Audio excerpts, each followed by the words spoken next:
Hola chicos, este pequeño video va a ser para responder a las dudas que me están preguntando. Nosotros tenemos que tener en cuenta que al hablar de fuerzas intermoleculares o fuerzas de Van der Waals, estamos hablando de la interacción que hay entre moléculas. Por ejemplo, la interacción que va a haber entre una molécula de hidrógeno con otra molécula de hidrógeno. Vamos a recordar que la molécula de hidrógeno, estamos hablando de molécula, es una molécula apolar o no polar. ¿Por qué?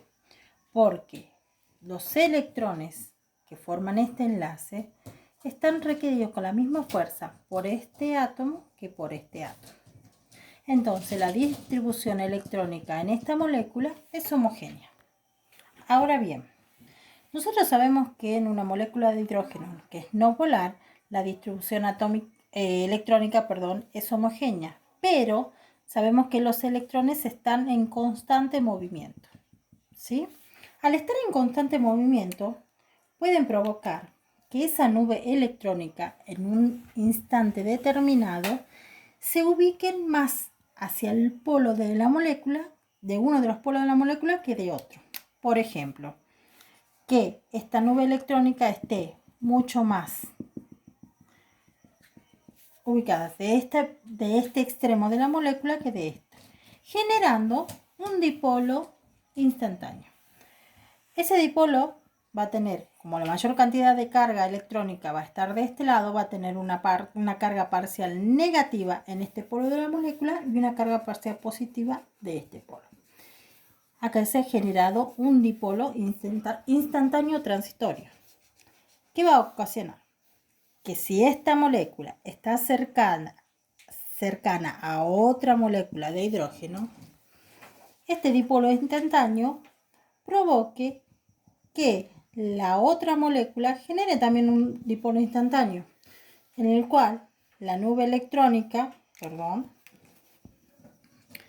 va a ser de esta forma.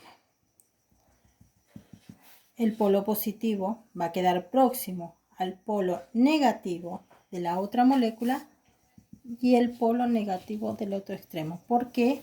Porque habrá una repulsión electrónica y entre ellas va a haber un tipo de interacción electrostática.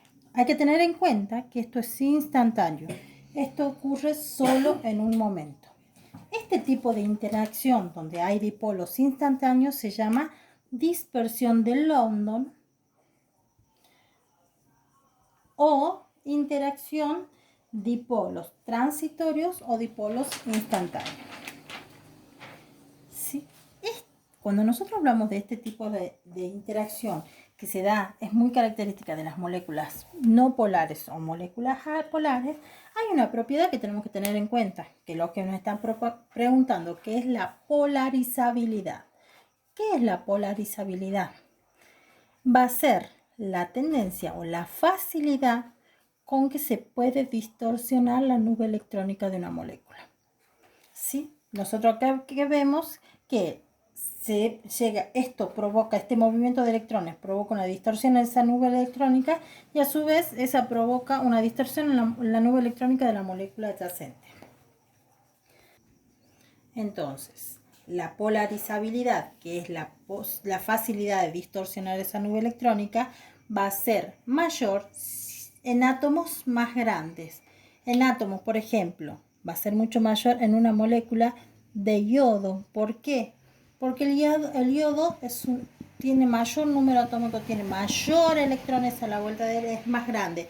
Al tener mayor cantidad de electrones alejados del núcleo, estos electrones no van a estar tan atraídos, entonces va a ser mucho más fácil atraerlos de otro lado, distorsionarlos, deformarlos. De eso hablamos cuando hablamos de polarizabilidad. Entonces, la polarizabilidad va a ser mayor en átomos de mayor tamaño, moléculas más grandes, y va a tener mayor dispersión de London, o sea que va a tener una mayor fuerza de interacción dipolo transitorio. Y ahí es lo que me va a determinar después que las propiedades, por ejemplo, en los compuestos halógenos, que son flúor, cloro, bromo y yodo, tengan diferentes puntos de ebullición. ¿Por qué? Porque tienen diferente tamaño. Por eso vamos a decir que a mayor tamaño molecular, mayor interacción dipolo transitorio-dipolo transitorio o mayor dispersión de London, mayor punto de ebullición. ¿Por qué? Porque mayor va a ser el calor a la energía que yo voy a necesitar para poder romper la interacción que hay entre esos dipolos transitorios.